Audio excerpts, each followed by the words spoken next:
Weenus action. Yeah, right as it starts. Good old look at the weenus. Fun word. Always will be fun. So, out in the woods, we're going to say this is around the break of dawn. Yeah, I'd have to think our part of it happened way before the other ones. Yeah. Like, just before, it starts to, the light starts to show up. It's about 5 in the morning. Little chilly. Everybody's bundled up though. Frank, he's wearing just typical hunting gear. He's got camouflage on. He didn't know if he really needed it. He doesn't really know if skunk apes are colorblind like deer, but he's still wearing the orange vest. But he's kind of bundled up. Jeb, what are you wearing? I'm wearing a Carhartt with one of the big hoods, one of the thick ones, and just like standard like work pants, like all earthen tones, of course, because I don't know how to dress myself in anything but. So some like probably brown pants, and then just some like work boots, just standard work boots, Georgia boots. And then Peter. We want to hear. Okay, I was about to say we're going to have to hear all the details. As Jeb is kind of checking his hood, Peter's Jeep is pulling into park next to them. Okay, Frank, he sees you pulling in your Jeep. He's smoking a cigarette, waiting for everybody to kind of show up. Jeb, I imagine you probably don't approve, but that's not going to stop Frank from enjoying a cigarette. It's this early in the morning, out in the cold. He sees you approaching. He just drops it, puts it out with his boot. Dad, you really have to litter? I mean, come on. He's like it's like it's made from plants. It's paper. It'll break down. God, all right. How long could a cigarette possibly stay out there anyway? I don't know. The golden question. The answer is already long, at the tail of the Jeep, like unloading various bits of equipment, mold, plaster.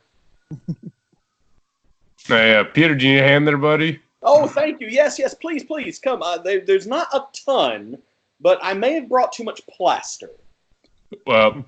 Plaster. Yes, we have to preserve any footprints, markings, and just in case, I brought a kind of. It's something I can put on trees to make a marking in case you run into that pterodactyl. What a day. Wow, this is going to be a day. I know it. Yeah, all right. I'll grab the plaster. That looks kind of heavy. I'll help you out with that. All right. So, put the plaster. Frank comes by. He's got a backpack on, like camo pattern. He's like, I got an extra load bearing if you need anything carried on this. Oh, naturally. Here you go. And Peter hands him some various bits and bobs. I nudge Peter and be like, give him some light stuff. Light. Oh, no, he does. Peter realizes that Frank says, I heard that. Well, it's all cigarettes, Dad. I wouldn't be so concerned if you didn't smoke cigarettes, but it's okay. All right. So, like, the next 30 minutes is kind of dividing equipment, and Peter's kind of checking some things. And before he puts on his pack, he asks y'all if you'll wait just a little bit. Oh, boy. He goes back to the front of the Jeep. He picks up Bissette. I was going to ask if Bissette was coming. He takes Bissette back to the back of the Jeep where all the cargo was, sets her down. And if you guys have realized now, she just kind of like plumps back down. Like, why do you chillest cat. Yeah. He goes to the back seat, takes 2 bowls out. One he puts dry food in, the other has a bit of water. And he sets up a scratching post. He sets up like one of those little like spinny kind of dealy. God. Yes, I know exactly what you're talking about. Yeah, and they like chase it and grab it and stuff. Mm-hmm. God. He has set it up to where he sets like a kind of a travel pet litter box. I don't know if y'all have seen these. I know they exist. He sets that up kind of near the outside and then positions the tailgate to where it's slightly open and she could easily get through it if she wanted to. I mean, I've seen some people love their animal, but Peter, you take it to a new level. And I say that endearingly. I mean, that shows what kind of heart you have. You have to love who you love, and I do love the set.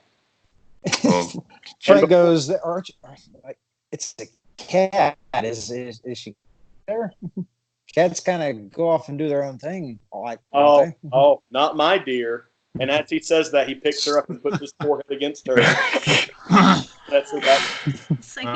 Jeb is just slightly, just a little uncomfortable, just a little bit. You can kind of tell if you looked hard enough, but, it's okay. Oh, no. See, Peter doesn't even notice that. He then, reaches down, picks up his backpack, puts it on, is like,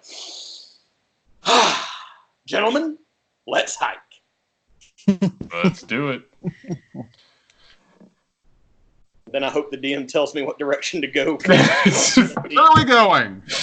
Honestly, you brought a map. No, honestly, I was gonna let Peter take the wheel on this. What's the first step in tracking down a skunk? Well, we need to go to where the sighting generally happened, which I believe was called Terry Bradshaw's Boxcar Ridge or something. This Boxcar Ridge. That's about where you guys are parked. It's about an hour's hike. It's a bit of a walk, but I mean, it's nothing arduous or anything. Right. So we start heading towards Boxcar Ridge. Okay. The whole time I have a heat kind of signature gun. Mm-hmm. That I'm constantly checking every couple of steps that we take. It's not invasive, but it's definitely something you can tell Peter's doing.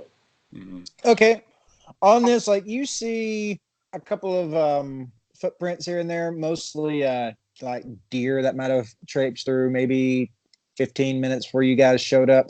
Nothing, no feet that you would call big, belonging to an ape a smelly ape. You'd never see any of that. Not right now, at least. But you've seen some deer prints, while a couple of dogs, things like that. And Frank goes, "So, what exactly would we be looking for here, Pete?" Oh well, if we can, once the sun gets a little brighter, I would ask you to look for more minor details: caught fur, disturbed foliage, footprints of an unusual size or type. And I guess because it was reported, maybe look for shell casings because it was carrying a gun.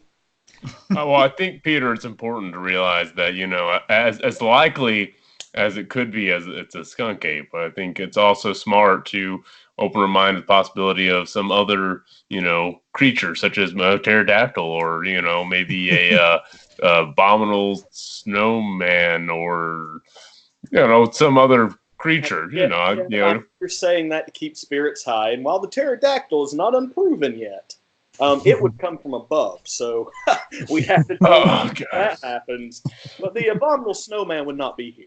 Oh well, it's just a metaphor. I think we should just be looking for footprints of all sizes, big and small. You make a good point, but let's wait till we get to Boxcar Ridge, then we'll make a thorough search. Oh, all right. Yeah, you just keep on leading the way. As you guys are walking, the chillness kind of starts to leave your body. You don't really know if it's more due to the sun kind of rising or just you've been walking for a while. You got the blood pumping.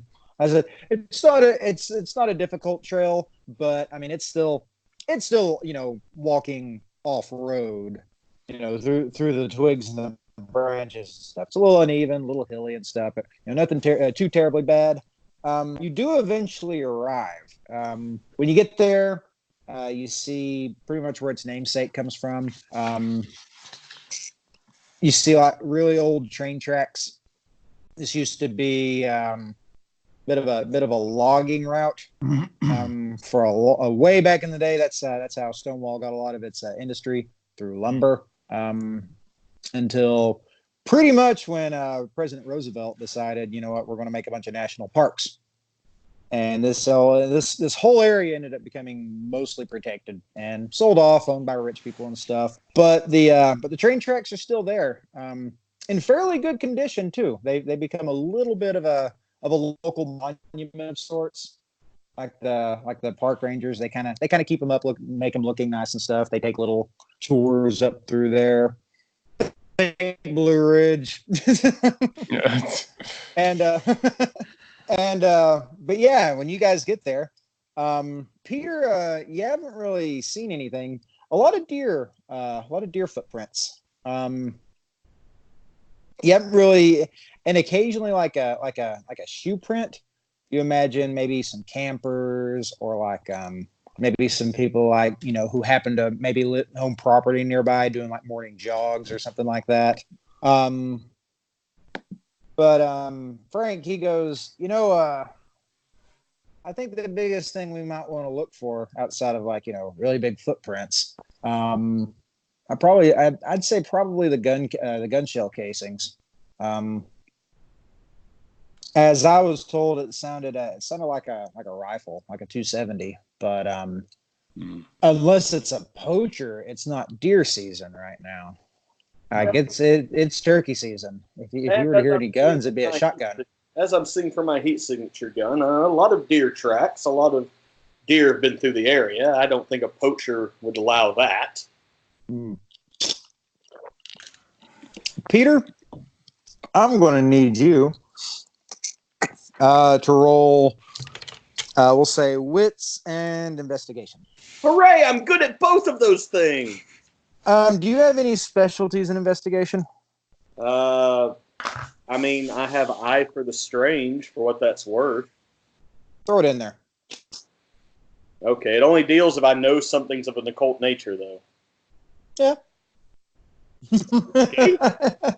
Yeah, that'll give you an extra. Yeah. That'll give you a bonus die. I mean, you're looking for a fucking skunk ape, dude. Let's see. You get extra dice. Don't say no to that. I appreciate the honesty, though. I want to struggle. All right, that's 3 successes. One of them was a 10. Hang on. 3 successes. Nice. Okay. As you guys are like venturing kind of further off the beaten trail, just kind of like making sweeping motions, Jeb, you're not really sure what you're fucking looking for. You don't see any giant footprints anywhere, or tufts of fur, or tufts of fur, or pterodactyls, You think you see one? Turns out to just be a big goshawk. Pretty big goshawks. Those things aren't terribly big. But yeah, was not a pterodactyl. Maybe a long time ago on the evolutionary scale, it might have been a pterodactyl. Now you're just what I believe. Yeah. But Peter, you do eventually find some really interesting prints. They look like part of maybe like a boot. But the thing is, just a little bit further ahead of them, and they seem to be going off, down into like a little valley area, like deer prints. But they're very large deer prints. Like, normally you see like a deer print, it's like, roughly the size of like that, like just kind of in there. This is, like, these deer prints could easily, like both the little cloven hoof kind of things. Like, I mean, it's got the same exact make, but like, I mean, it's either like a fucking massive goat, but yeah, it's just, it's like, back feet, deer, like parts of a boot, front part, giant deer hooves. Okay, gentlemen, please come to me. Follow my voice. Yeah.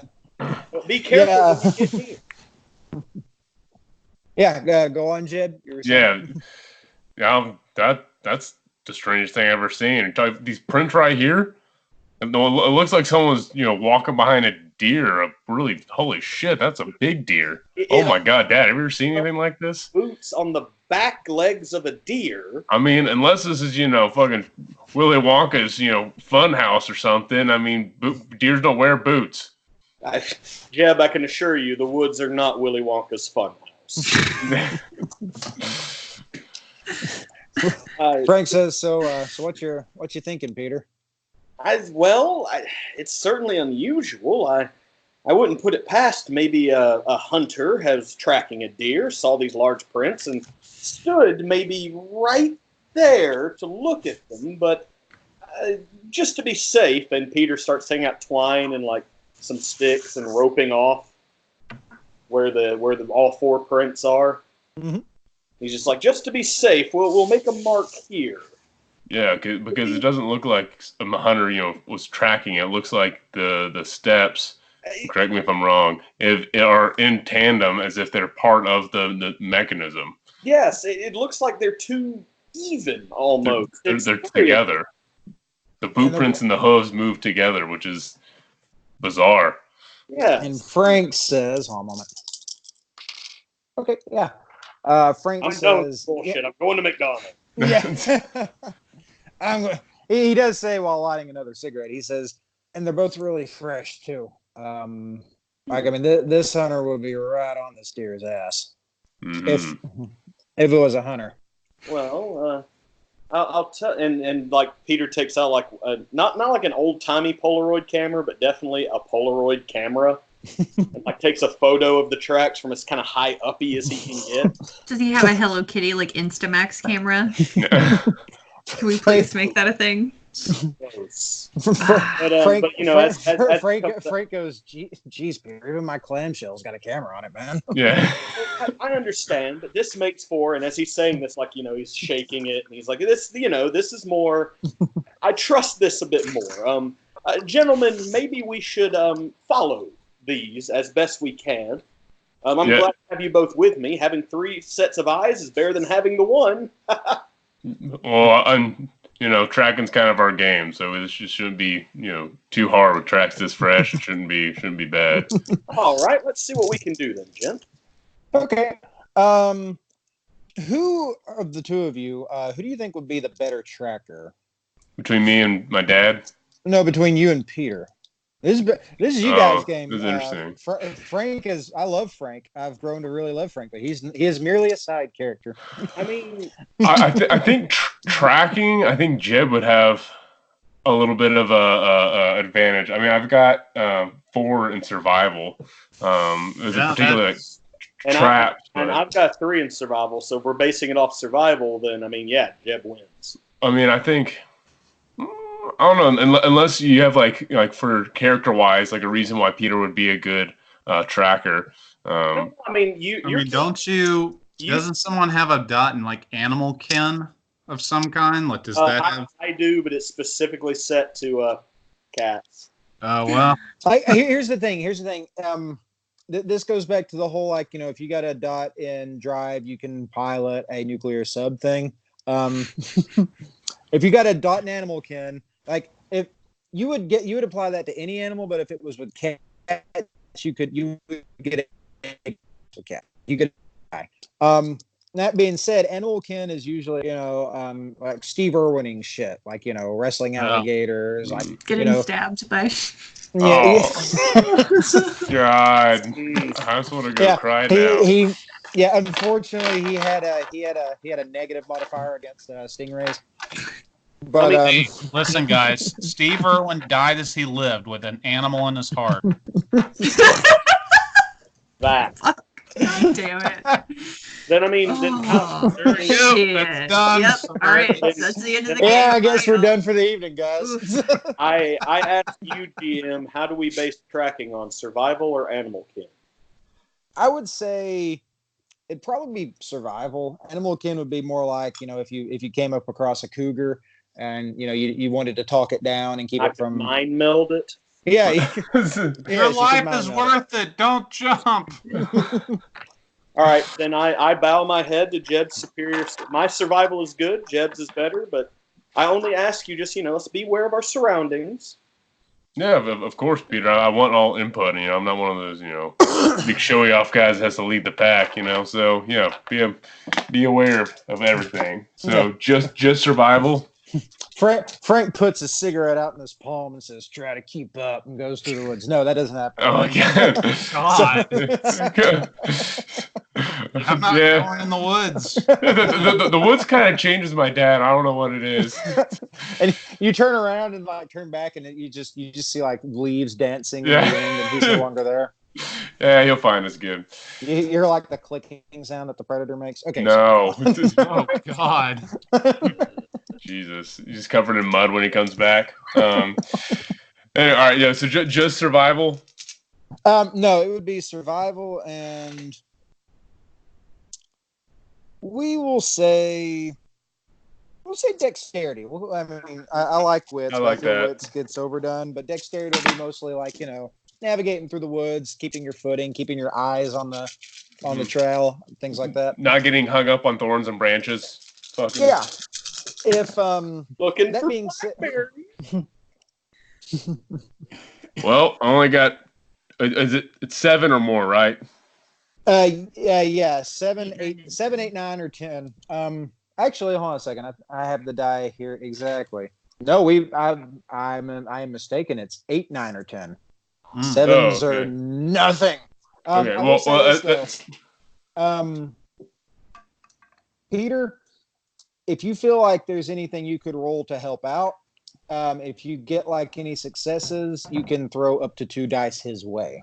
I mean, if we're going by either dexterity or survival, I've got a 3 in both, so I feel like if you want me to roll like 2 dice. No, honestly, yeah, you could if you get any successes, you can throw like, if you get 1 success, you can throw an extra die his way. If you get 2, you can throw an extra one, but only no more than 2. All right, so how many do you Unless you get an exceptional success. Roll as many as you want. You can roll the same thing he's wanting if you think of like some other kind of combination. Well, first off, that might work. How many successes did you get, Jeff? I got 3. 3. Okay. Let's see if I can help you. I got 1 success. So I can roll 1 additional dice. Yeah, and you can always throw willpower in, that kind of stuff. Well, 3's pretty good. It's still early. I don't feel like I'm not going to use willpower yet. Okay. That is. Oh shoot! No, it's a 1. That's failure. I was thinking like 10. No, it's a 1. Okay. Yeah. You do make a little bit of leeway. Hold on just a second. Let me make I realize I got to make a few rolls myself. Hold on a second. Oh. Dangerous rolls. We'll say. Hold on a moment. 2. Okay, hold on a second.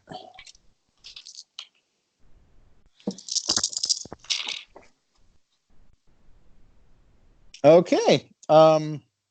Yeah, you guys make a little bit of leeway. Still just kind of milling about. Frank goes, so what's the betting pool on this, guys? What we think it is? Yeah. Dad, I have no gosh darn clue. I mean, a big deer wearing boots is my idea. I mean, that's ridiculous. So, Gentlemen, we've been following these tracks for 10 minutes, but let me pitch you an idea. Combat deer. Peter, I'm going to stop you right there, brother. There ain't no time for that. I mean, the pterodactyl, okay, maybe, but a combat deer. Times, Jeb. I mean, he's an Austrian, deer that wears combat boots, speaks some broken English or broken deerish. No, that's just ridiculous. He's got an M60. He comes in by a helicopter. Yeah, and he's always, wet for some reason, always sweaty or covered in oil. You realize that you're just actively retconning this for Chase, right? The more you talk, the more. This is almost as weird as that deer we saw in the hotel that was carrying the salt lick. I mean, that was that was pushing it, but now we're just. I have not moved him out of the picture. He is out there, and I will find him. Well, let's first find the combat deer. All right, Jeb, you can make another roll. Peter, if you want to make any kind of rolls you think might help with this, if you want to mix it up, you're welcome to. As long as you can justify it.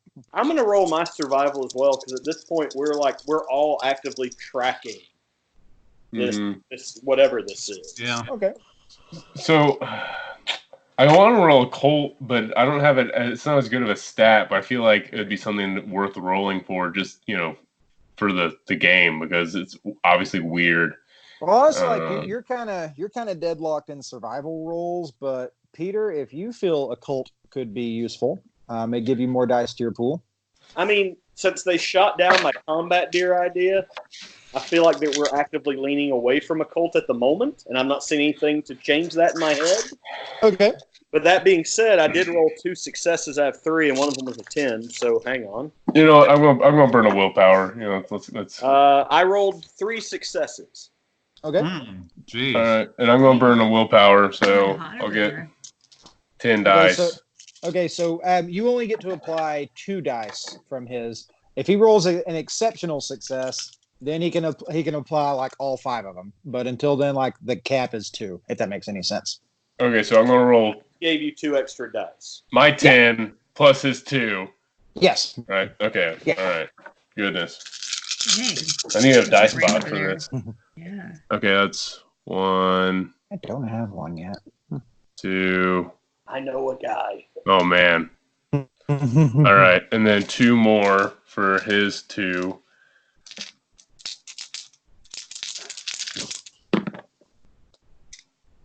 All right, that's the 3rd one.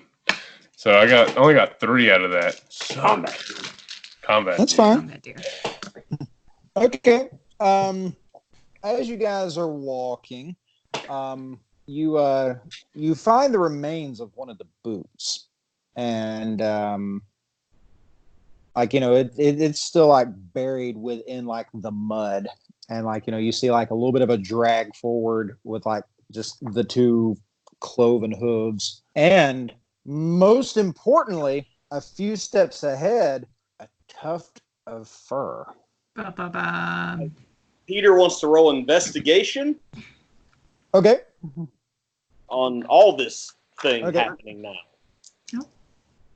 What was that, Tyler? You saw that too? Ghost. Ghost. Yeah, it was.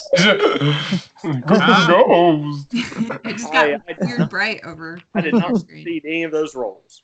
Oh, you didn't get any of them? I did not get a 1. Okay. Yeah. It looks like a tuft of animal hair. That's what you can tell. Maybe deer hair, but I mean, it could just as easily be a skunk ape's hair. I mean, Maybe even the rare furred pterodactyl. Whoa. Well, this is strange. This kind of reminds me of just some of the old, folk tales around here. I'm sure, my father could chime in, but there's stories of not combat deer, but something I guess kind of close to it, where there's people that change into animals. Are you talking about Animorphs? God. Peter, you get an extra die on your next roll. Beautiful. You see, Deb, I went to a magical place called the Scholastic Book Fair. No. I never read That books. takes me back. Oh shit. Peter, Frank goes, there were a couple of old Indian tales back in the day of like old medicine men and stuff that like take the shape of animals. That were truly one with their spirit animal, like truly one with it. And I mean, that's just old folk tale. I mean, no one, of course, knows if it's true or not, but that's the only thing I can think of, because it looks like that boot got stuck in the mud, and then the hoof pulled out. It looks like it just kind of drug its foot along, like that. Among these legends, are these creatures violent by nature, or are they docile? I don't know. I've always only just heard it. It's roll an occult. Roll something with occult, Jeb. Roll something with occult +1. We'll say. What about wits in occult? Or intelligence? I think intelligence would make better sense with this. Okay. All right. That would be 5 dice.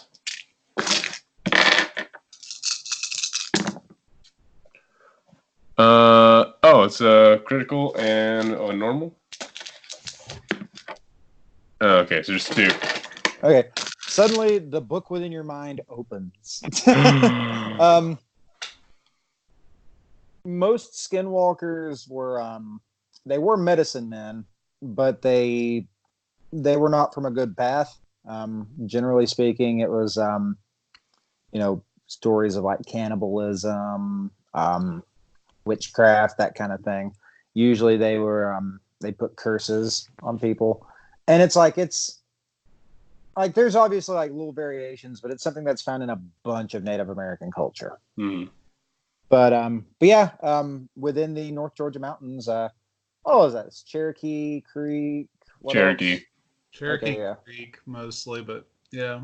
Yeah, like I mean, there's a little bit of that there, and yeah, it's skinwalkers. Is no bueno. Oh, Peter, the only thing I can say is that I had a friend and her grandfather was Cherokee, and I'd always hear stories, and I thought most of them were just stories, but he did always caution. He believed everything of the Native Americans. He was a walk the walk. But he said be cautious of skinwalkers. Or sorry, these. No, that was what I was going to ask you. That answers the question exactly. That word, skinwalkers. Does it now? I mean, that's just what he called them, or what I guess I heard. I mean, he had his own language for them. He stopped listening to you the second you said skinwalkers. Oh. like at this point, he's like fishing up the boot with like a tiny shovel he has. Do we really need to bag the boot? Yes, we need to bag the boot. One moment, sir. And he's reached into your backpack to pull out a separate bag, and he's like getting the tufts of fur in there. No, man, this guy's thorough. I'm going to actually look at the boot, because at O'Neill's we sell boots, and I know all the boots that we sell, so I'm going to investigate the boot and as long as you don't take it out of the bag. Yeah, no, I can see good now. I'm going to see if it's a boot that we sell at O'Neill's.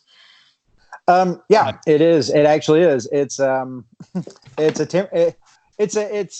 It's a Timberland boot, but it's not like the kind you'd find in like a Timberland store that's designed to sell to a bunch of fucking, city kids who think they're trying to rough it. Like this is actually designed for like, hunting purposes.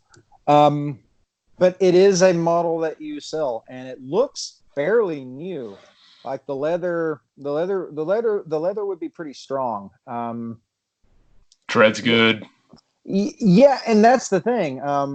Whatever tore this boot apart, I mean, it would have applied quite a bit of force. So it's not even just like that open, like literally the boot is torn open. Like, like up towards like the front. It just kind of like it's been ripped out. Like the like the laces are broken. The uppers are just shredded. Yeah, and like that little part in front of the boot, like it's just ripped aside. Yeah, this boot is one we sell at O'Neill's. I'm not saying it came from our hardware store, but I mean this is definitely a boot. This is a Timberland X Pro. Yeah, I know we carry this boot. Well, if we can find the trail again of the large deer hoofs at this point, we might want to continue on. Yeah, I would say look for 3 hoofs now and one boot. Would be my suggestion. That's going to net that observation that you just made is going to net you a bonus die on your next roll. Yeah. Is it hard for us to find the trail again, G?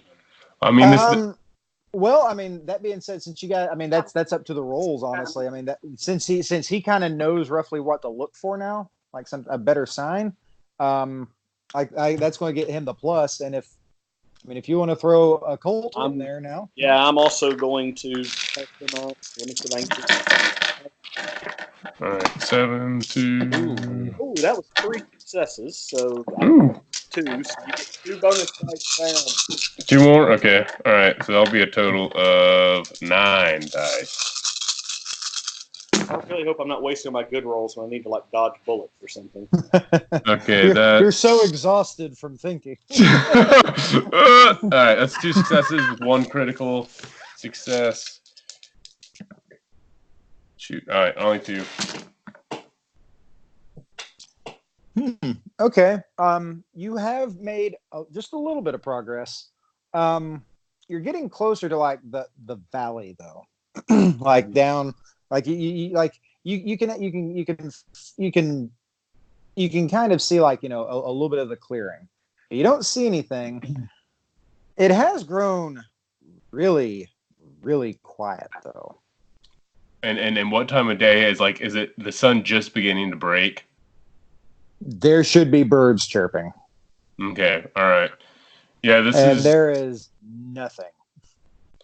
Peter, you feel anything? Dad, you feel anything? This is when everything should be waking up. This is when deer are walking, birds are chirping, animals are scuttling. I mean, this is the golden hour of nature, and there's nothing. Y'all It's unusually silent. Even I'll agree with that. Yeah, Frank goes, yeah, something doesn't feel right, guys. And I guess it's worth mentioning. Frank did bring his rifle. I mean, I guess that was just kind of just a given. You guys are going to the fucking woods. yeah. Good thinking. But remember, in this area of sightings, we have a skunk ape, a pterodactyl, and a potential skinwalker or large deer with boots. So this could be a hunting ground. The silence could be because the animals know not to be here. Frank leans down and finds a bullet casing. He looks at it, he goes, it's a rifle. But he's like, but here's the thing. He's like, it's cold. It wasn't fired recently. But the thing is, like, that's not going to scare animals away. Like, that's the birds are going to stay nearby. Like, I don't really like how this feels, guys. Jed's going to take the bullet and smell it and see if he can still smell sulfur on it to see if it's like within an hour or two. Does it smell fresh? Yeah, I mean you can still smell the sulfur on it. Yeah, this bullet's fresh, but I don't see. Do I see boot prints aside from the deer boot print? Like, is it coming from maybe another hunter that was like walking around or something? Is there another set of that we haven't human prints? Huh? Are there any other people prints around the prints that we're tracking currently? Roll investigation for that one. Yeah, just straight investigation. Both of you can roll at the same time. I got nothing. Oh, critical. Another one. Okay, now it's over. You do find another track coming in. That's the thing. Like you see the three hooves and the one boot, but you see another trail. I mean, another more prints coming in from we'll say the west, and they just kind of stop, and there's like matted down, like wrestling around in like the mud area, and you see just like drag trails, 2 drag trails, clearly what were boots. So I see the tripod hoof and the boot, and then I see 2 like just drag trails next to it.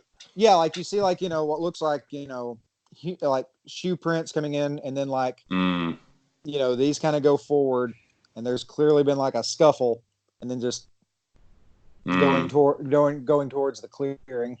Gentlemen, I have a theory. I'm all ears.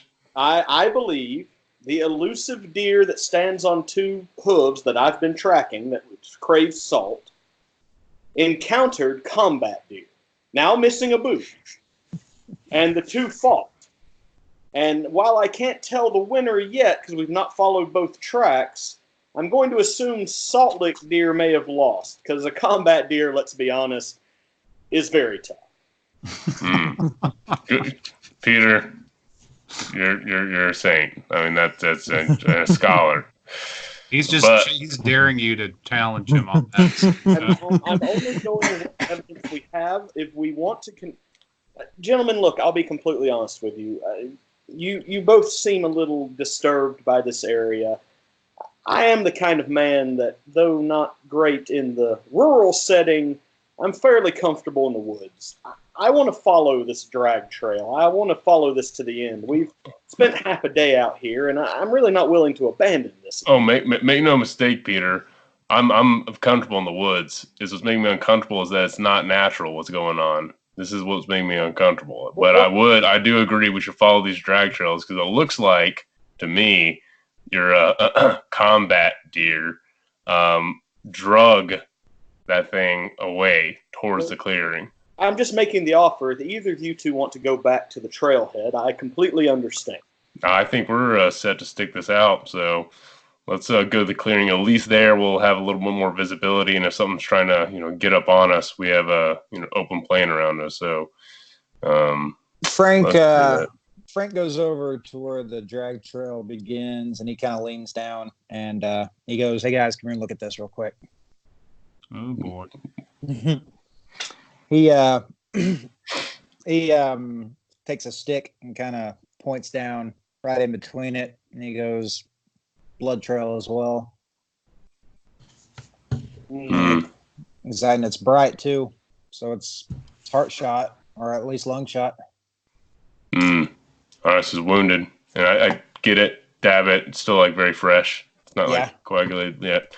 Yeah. Well, then I think we should move quickly. It's been within at least the last hour.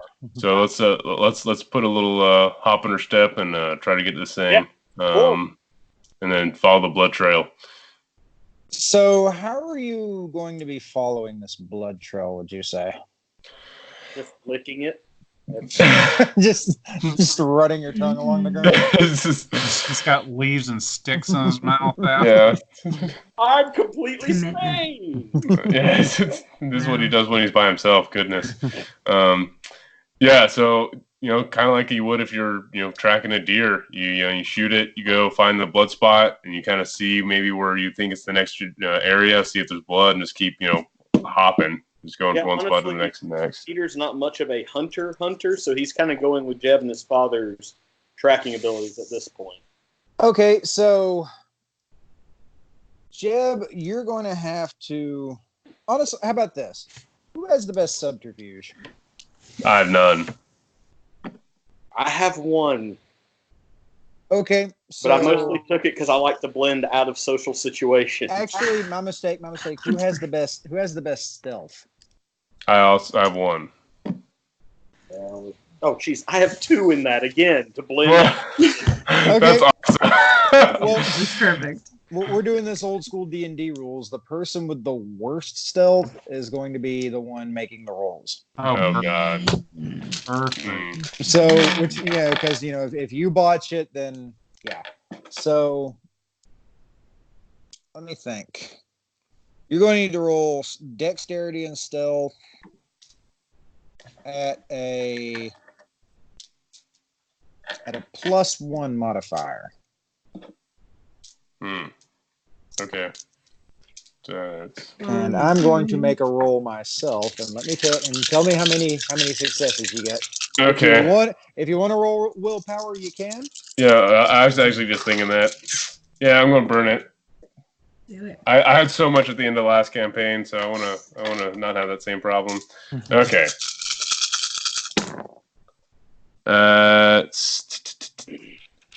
Wow, 1 critical success. So Okay, roll that good. sucker. That's lucky. That's one. Yeah. That's one. Just one critical success. Roll it once more, and just tell me what number you landed on. Hot dice. 8. Okay. So I don't like that. It makes me nervous. Right? yeah, unbeknownst to you, suddenly you feel the claws of a pterodactyl dig into your shoulder, and you were carried off to its young. So yeah, you guys are. You don't know what to expect. Clearly, there's been something's been attacked, likely a person. And as you are tiptoeing, walking slowly, like you said, as if you approached a deer, you do eventually see deer antlers, massive deer antlers, like 14-pointer deer antlers. Hunched over on really, really broad human shoulders with a gun slung across its back. Oh boy. And you see it, you hear cutting noises. How far away is the deer? It is about, we'll say about 15, 20-ish feet. Like, I mean, they haven't noticed you. Okay, and also You hear just the wet squelching sounds of something cutting into meat. okay, and to clear, like, I didn't say, and I should have when we started this. Did I bring my gun? I'll let you make the decision. I'm going to be fair. Would Jeb have brought a gun? I think if we were hunting something that, had one of Frank's friends go missing, I think he would have brought a gun. He would have at least brought a handgun, if not a rifle. Okay, yeah, absolutely. Like, he didn't go missing, but he did say, there's something in the woods with a gun. Oh, yeah. right, that's right. Okay, yeah, so I think he would have brought his rifle. So Okay. I'm going to nudge, my dad and kind of like say, like, kind of get your rifle ready. And Peter prepares his only weapon, the camera. Power of love. That is within character, and I love that. Yeah, I love that. Perfect. I'm going to go over to Peter and whisper in my softest possible voice and be like, keep a beat on him. But do you think we should alert him, or do you think we should back out? I'm asking for your knowledge. I've never seen anything like this, but I'm definitely going to take its picture. Okay, don't. All right. Well, hold my beer. That's it. And so I'm going. Jeb can do that really awesome whistle where you put your fingers in your mouth and it's like piercingly loud. So I'm just gonna, that really high pitched whistle, and then he's just gonna grab his gun again and tell me what happens, GM. Well, pierces the wilderness. Just I can't do it. I wish I could. I think everybody who can't wishes they all could. know the sound. Yeah. The head just kind of jerks up and it turns around. And the second it does, snap. And we will find out what that picture looks like later because it's a Polaroid. And you know what? We'll make the roll later and see if it comes out nice. Yeah, it turns around, and the only real way to describe it would be that the head is clearly that of a white-tailed buck, and it goes down about like there, it's deer down to like a certain point, and then it just kind of like turns into like this weird like amalgamation. Like the body is just a hair cover, just a very hairy man wearing just tattered clothes, except for one foot, which has just a giant cloven hoof, and the hands also have cloven hooves, but there's almost like they've almost like grown out from like right here. So there are still fingers that can be used. Yeah, I was gonna ask, did he like duct tape the knife he was using to his hand somehow? He holds the gun like this. No, he's like, no, the gun is strung across his back. Right. In the other hand is a very, very large fucking Rambo knife, and in the other he's clutching what looks like a young man in his like mid-20s, and it looks like he started like hacking into the head area around the neck to possibly collect the head. And in this moment of like kind of like silence between our group and him, like in that split second, I just want to say out loud, gentlemen, that's not pterodactyl. And Peter, you've never been more right in your life.